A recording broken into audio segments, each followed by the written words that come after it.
ladder. So I don't want to use the word Denver drill because it's not the Denver drill, but you know the Denver drill is getting an unconscious patient up into a windowsill on a ladder and going down. So we're going to do something similar to that, but we're not worried about being confined in a small space, but just whatever techniques you want to use to get them up out the window is all I'm concerned with. And this is all just discussion points. This isn't a hard fast. This is the right way to do something. It's just tips on, let's see how you're doing it, and let's see if we can improve it as a team to get a little better at it.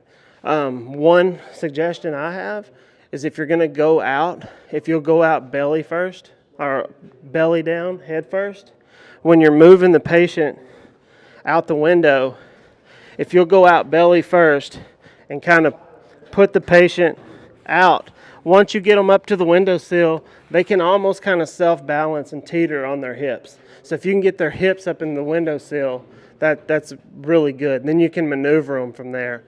Head first, because if I go out head first, I'm much easier to work with to get the rest of me out the window onto the ladder. If we go feet first, you get me to a certain point to where if I go any further, I'm just going to slide off and go out, right?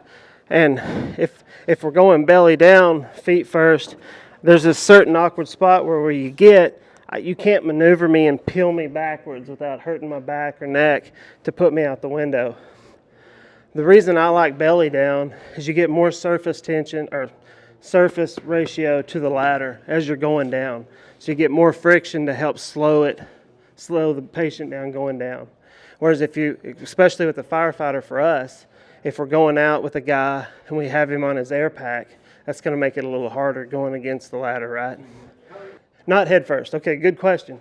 So when we go out, the guy on the ladder, so in the Denver drill, if you watch Denver drills, you'll see the guy on the ladder reaching in, pulling and tugging. I'm not saying that's wrong, but I don't like it because even when I discuss it, if I'm talking to you about being on the ladder and pulling, my instinct's to take a step back and pull. So I would rather, for anybody on a ladder, you get anchored in with your knees, not so much locked in, but just kind of anchored in, put your knees into the rung, put your arms out straight so that when you're on the ladder, if I'm on the outside now, I want to be at about this height. And I'm just making a platform for you to bring the patient out and lay him on my arms. Does that make sense? Mm-hmm. And then we're just going to go down the ladder. So the guy on the ladder is really just accepting him, and then he's the transport down. But you are going head first? Not head first. Sideways? Yeah. Okay. Cradle and arm. Okay. Cradle and arm carry. So the head goes out first, and it's going to go over this.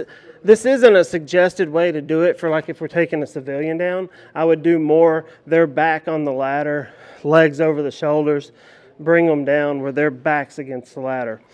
But we have an air pack now, and if we can get them out, we're not so much worried about them freaking out now. Plus, we're also getting their head out first. If we need to just get their air pack off, once they're out here, they should be in cleaner air. Does that make sense?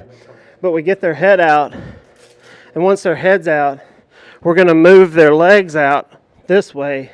So now I have shoulders and head, and the object is I want the crotch to be somewhere right around the rung or the beam over here, so that I'll reach this arm between the two legs.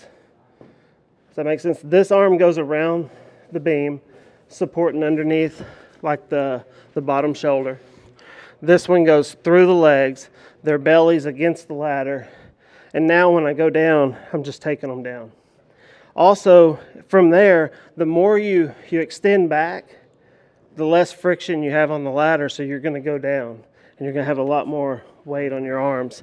If you lean into the patient, it's going to slow them down, it's going to cause that friction, it's going to slow them down. So if at any point your arms are tired, you get tired, you feel like you're losing control of them, they're slipping, just lean into them and cause that break, almost like a disc brake.